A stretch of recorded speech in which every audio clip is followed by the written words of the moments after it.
Bagong lahat, luma muna. Ang 2025 season, ang lowest average ulit ni Steph since 2019.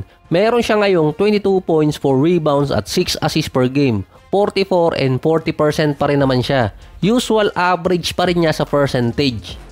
Sila din ang merong worst game ngayon na na-comeback at natambakan. Nasa 3 games behind pa sila para sa number 10 spot sa West. Ang una kasi nakikita doon kaya nag-i-struggle di umano ang Golden State dahil wala nang kasamang star si Steph mula nang umalis itong si Klay Thompson. Ang una nakikita doon kaya nag-i-struggle yung Golden State dahil wala nang kasamang star player si Steph nung umalis si Klay Thompson. Hindi tulad ng ibang mga teams na mayroong mga kaduo.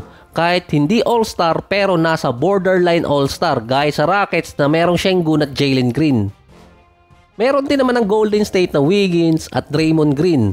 Ang second leading scorer ng Golden State ngayon si Wiggins, ang third si Kuminga. Kaya mataas din yung bench scoring nila dahil din kay Kuminga yun. Ang pinoproblema ng ibang teams, defense. Ang Golden State nasa top 10 pa rin pagdating sa defensive rating na kahit sila ay naka small ball lineup, pang number 3 pa rin sila pagdating sa rebounds. Number 4 pa rin sila sa offensive rebound dahil na din sa mga long rebound na nakukuha nila mula din sa mga tira nila sa 3-point area. Number 4 din sila sa 3-point field goal made. Pero sila ang top 6 worst team pagdating sa field goal. Tatlo yung identity ng Golden State. 3-point shooting dahil sa Steph at si Klay na merong 40%, halos 9 3-point shot pa sila per game. Yung isa pa, ball movement na kapag nakaabot sila ng more than 26 assists sa isang game, malaki yung chance manalo. At yung isa pang master ni Draymond, illegal screen. Sabi nga ni Draymond Green, magbabagong buhay na siya, hindi na siya mate-technical ng marami at hindi na masususpinde. Kaso nasama nga lang doon yung isang importante sa Golden State, illegal screen. Bukod sa 3-point shooting at ball movement ng Golden State dati, yung isa pa talagang nirereklamo ng mga team sa kanila, illegal screen. Hindi di umano gagana si Steph kung walang Draymond Green na kasama sa loob ng court dahil hindi siya ma-open kung hindi gagawa ng mga illegal screen si Draymond.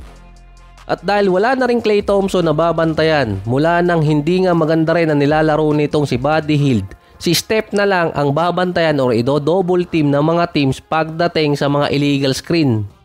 Hindi lang naman kasi si Draymond ang gumagawa nun, pati rin si Kevon Looney. Yun nga lang, naging limited minutes si Kevon Looney sa nakarang 2 season. Mula 20 minutes per game, naging 15 na lang.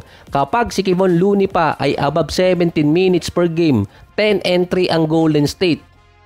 Ang nagpabago pa doon sa Golden State yung series noong 2023 versus Lakers. Akalain mo naisip to ni Darvinham na gamitan ng illegal screen yung Golden State sa series na yon dahil mamimili yung official kung sino ang tatawagan nila. Kaya din nagreklamo nun si Steve Kerr sa mga illegal screen na ginawa ng Lakers na pinapaboran nun ng mga official. Ang isang particular na nirereklamo ni Steve Kerr noon yung Game 4 na meron 3 missed call na hindi tinatawagan yung mga referee na mga illegal screen. Kasabay pa doon na nagpa-flop di umano yung mga player ng Lakers. Pero prior sa series na yun, meron pa kasing isang game na hindi makapagreklamo si Darvinham sa mismong interview to habang nasa halftime ng game.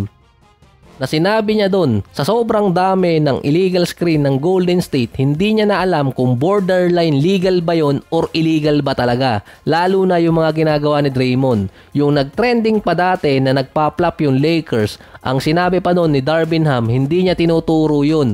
Pero ang isa talagang tinuro niya, gumamit ng illegal screen versus Golden State. Kinagalit kasi ni Steve Kerr yung mga hindi natatawagang call. Kaya ginamit ni Darvinham yun sa mga sumunod na game pa. Kung sa Boston, nasa 3-point shooting nila na nakuha sa Golden State, sa Lakers naman nakuha nila yung illegal screen.